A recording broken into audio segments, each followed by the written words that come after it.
ಅಲ್ಲ ಯಾವ ಪತನ ಏನಿಲ್ಲ.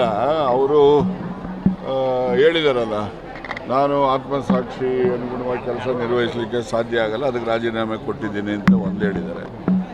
ಮತ್ತು ಎರಡನೇದು ಹೇಳಿದ್ದಾರೆ, ನಾನು ಶಾಸಕನಾಗಿ ಕಾಂಗ್ರೆಸ್ ಪಕ್ಷದಲ್ಲಿ ನಿಷ್ಠಾವಂತನಾಗಿ ನಾನು ನನ್ನ ಜವಾಬ್ದಾರಿ ನಿರ್ವಹಿಸ್ತೀನಿ ಅಂತ ಅವ್ರ ಪತ್ರದಲ್ಲೇ ಹೇಳಿದ್ದಾರೆ.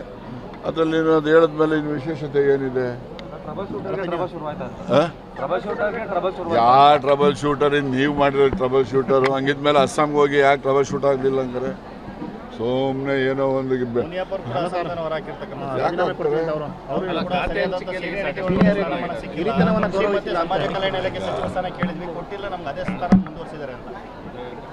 ಅದೇ ಸ್ಥಾನ ಇಲ್ಲ. ಅದೀಗ ಇವ್ರಿಗೆ ಕಂಡ್ರಿಗೆ ಯಾಕೆ ಫಾರೆಸ್ಟ್ ಕೊಡಲಿಲ್ಲ ಅಂದರೆ ಅವ್ರಿಗೂ ಫಾರೆಸ್ಟ್ ಕೊಡಬೇಕಾಗಿತ್ತಲ್ಲ.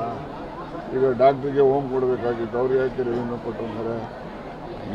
ನೋಡ್ರಿ, ಯಾವ ಆಸ್ತಿ ಯಾರೊಬ್ಬನು ಸೊತ್ತೇನಲ್ಲ, ಗೊತ್ತಾಯ್ತಾ? ಇವೆಲ್ಲ ಬದಲಾದ ಸನ್ನಿವೇಶಕ್ಕೆ ಅನುಗುಣವಾಗಿ ಅವಕಾಶಗಳು ದೊರೀತವೆ. ಆ ಬದಲಾದ ಸನ್ನಿವೇಶದಲ್ಲಿ ದೊರೀತಕ್ಕಂಥ ಅವಕಾಶಗಳಲ್ಲಿ ಅವರು ತನ್ನ ಬುದ್ಧಿಶಕ್ತಿಯನ್ನು ನೋಡಿ ಆ ಇಲಾಖೆಗಳಲ್ಲಿ ಉತ್ತಮ ರೀತಿಯಲ್ಲಿ ಜನಪರವಾದ ಕೆಲಸಗಳನ್ನು ಮಾಡಬೇಕು, ಅಷ್ಟೇ ನನ್ನ ನಿರೀಕ್ಷೆ. ಬೆಲ್ಲ ಯಾವ ಪತನ ಏನಿಲ್ಲ. ಅವರು ಹೇಳಿದಾರಲ್ಲ, ನಾನು ಆತ್ಮಸಾಕ್ಷಿ ಅನುಗುಣವಾಗಿ ಕೆಲಸ ನಿರ್ವಹಿಸಲಿಕ್ಕೆ ಸಾಧ್ಯ ಆಗಲ್ಲ, ಅದಕ್ಕೆ ರಾಜೀನಾಮೆ ಕೊಟ್ಟಿದ್ದೀನಿ ಅಂತ ಒಂದು ಹೇಳಿದ್ದಾರೆ.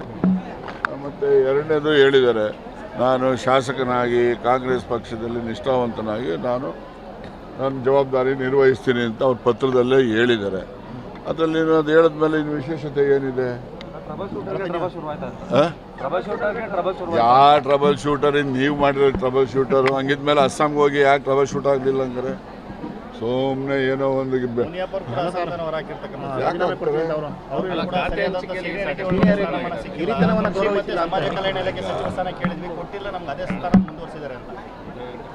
ಅದೇ ಸ್ಥಾನ ಇಲ್ಲ. ಅದೀಗ ಇವ್ರಿಗೆ ಕಂಡ್ರಿಗೆ ಯಾಕೆ ಫಾರೆಸ್ಟ್ ಕೊಡಲಿಲ್ಲ ಅಂದರೆ ಅವ್ರಿಗೂ ಫಾರೆಸ್ಟ್ ಕೊಡಬೇಕಾಗಿತ್ತಲ್ಲ. ಈಗ ಡಾಕ್ಟ್ರಿಗೆ ಹೋಮ್ ಕೊಡಬೇಕಾಗಿತ್ತು, ಅವ್ರಿಗೆ ಯಾಕೆ ರೆವಿನ್ಯೂ ಕೊಟ್ಟಿರ್ತಾರೆ? ನೋಡ್ರಿ, ಯಾವ ಆಸ್ತಿ ಯಾರೊಬ್ಬನು ಸೊತ್ತೇನಲ್ಲ, ಗೊತ್ತಾಯ್ತಾ?